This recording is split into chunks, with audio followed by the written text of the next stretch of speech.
Hey, howdy everyone. My name is Bob and welcome to my channel. Thank you very much.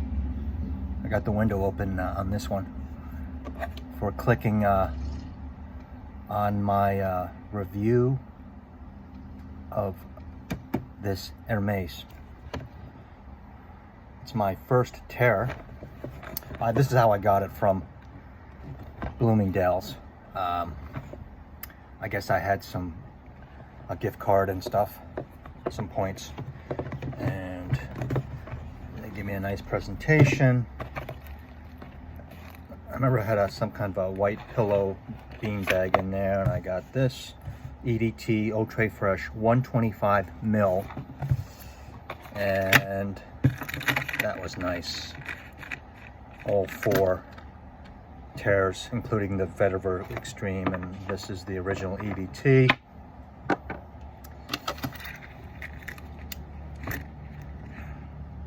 So I can refer to the other ones, the Parfum, the EDT, and then the Ultra Fresh.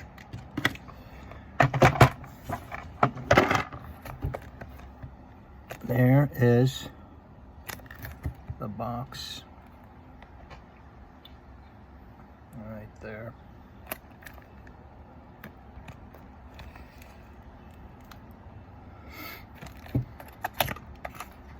This was my first, or as I said, it came like this. I love the presentation.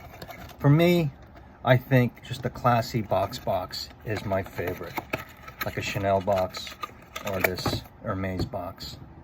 I really like it. It snaps into place like that. It's built in.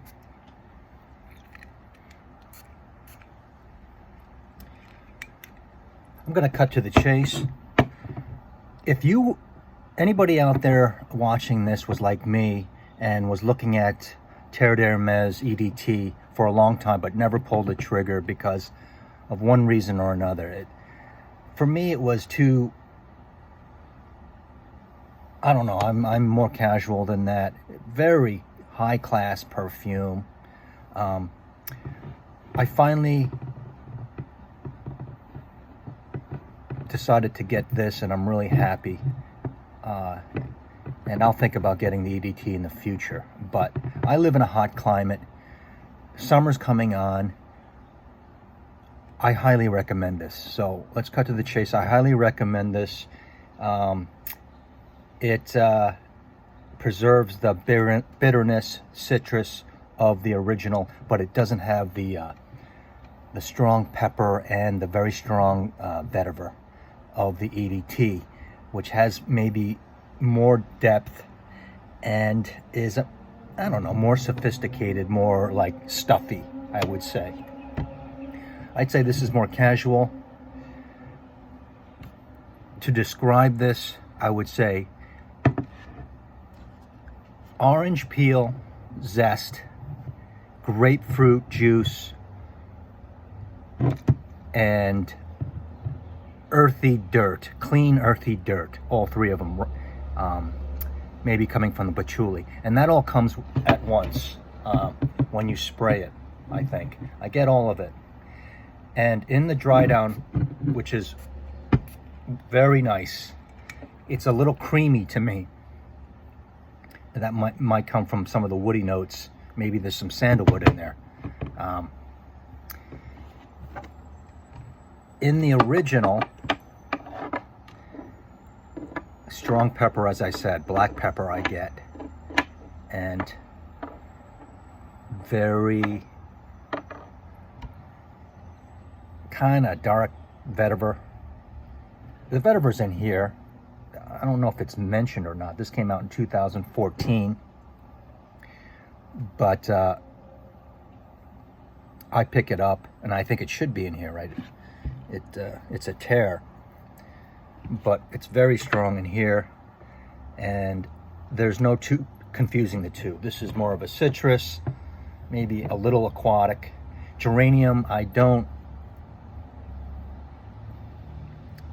not sharp enough to pick that out, but I can see it. So another way to describe this, I would say it's very watery, but yet it's dry, like a martini I was thinking about. A bitter citrus, right? But then not even better than a martini. Think of a gin and tonic with your lime sitting there. So your dry gin and your tonic effervescence, right? And your fizz, which this has. But then take a medium or a bigger slice of dark saturated orange peel. Not the meat of the orange, the peel. And bend it or squeeze the peel, the zest, and let that spurt out into your gin and tonic, and then just plop that over the edge of your glass along with that small lime right there. And that's what I get. And a little woody dry down performance, another thing. It's good. It's really good. Not a disappearing citrus. The stuff is strong. It's substantial.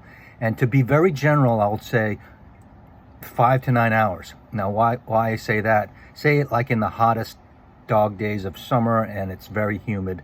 Things are going to just disappear. All right, maybe five hours.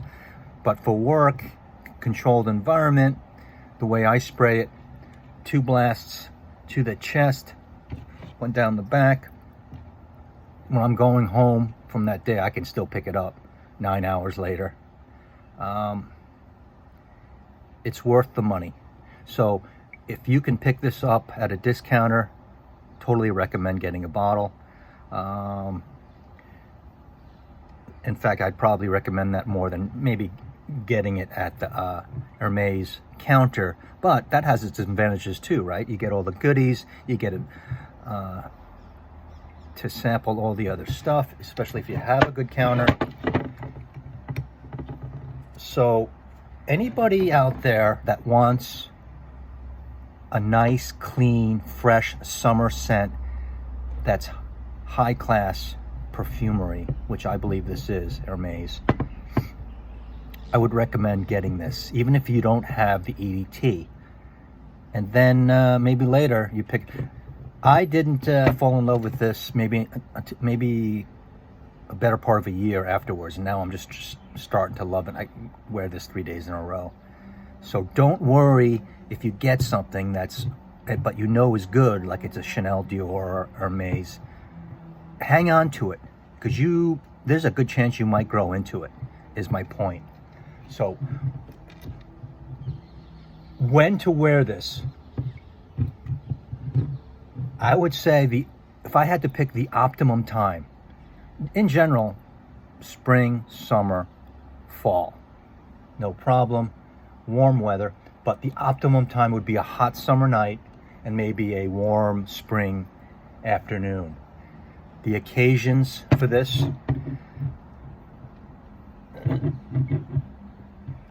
I think it's a mature scent, so I think you can wear this in khaki shorts and a polo shirt, as casual as that, to a barbecue, neighborhood party, all the way up to dress nice at an outdoor symphony or philharmonic in the evening during the summer.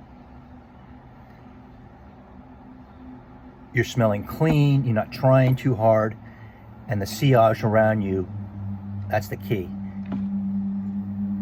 It's smelling fresh, clean, manly. That's another thing. I think this is not a feminine. It's a strong masculine citrus. And the sillage as you walk around is very good. I'm not sure about the projection. The citrus, most citruses and stuff like that, they punch out in the beginning. So I'm sure in the first, definitely the first 2 hours, it's got strong projection. but more so as the air is moving around you and you're walking through a bunch of people or an aisle. I think the sillage of this is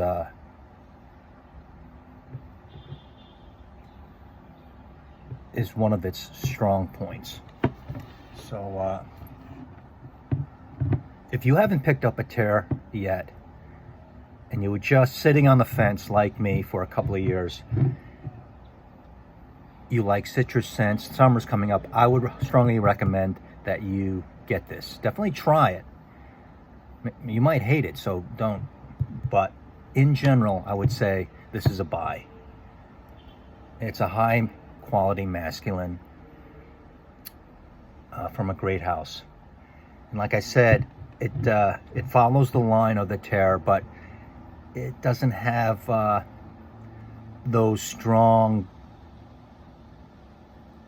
I'm not going to say scratch, maybe scratchy or grainy elements of the original with the pepper and then the very strong vetiver. So that's my review of this. Gin and tonic. It's a watery perfume, but yet it's dry, right? Because it's bitter. It's bitter, like a dry martini. A gin and tonic is wet, but it's still dry because it's not sweet. And then you take orange peel, dark orange, saturated orange towards the red, and you squeeze the zest, or you shave off the zest. And then you have some planting, dark black planting, earthy soil with some, that's from the patchouli, I guess, which I love it. And that's what it smells like. And then the woods are there in the mid and the dry down, I think, to anchor it down. I don't think, there's no one around that's going to hate this, and you might not love it at first, but I guarantee you there's a good chance if you just keep at it, especially in the hot weather, which wearing anything in the hottest days of the humid days, it's next to impossible. This works in that situation. And I've had Aqua Amara for like 4 years now, and I still just, spraying it lightly is good, but this is nicer. This is nicer. So, Bobby O here on a serious review of an Hermes perfume. The only other Hermes I have is Le Jardin Monsieur Lee, which I love, very strong. And I'm looking forward to exploring some other Hermes. But this one is a love, and I'm glad I got a big bottle, 125 ml. Damage! Used a lot of it. So, once again, much mahalo for the clicking on. I appreciate it. And then the ones, my friends that consistently turn on my channel, I love you guys. But check this one out if you don't have a Terre de Hermes up till now. Okay, so I'm going to turn it off. Last look at the bottle. H at the bottom. See ya.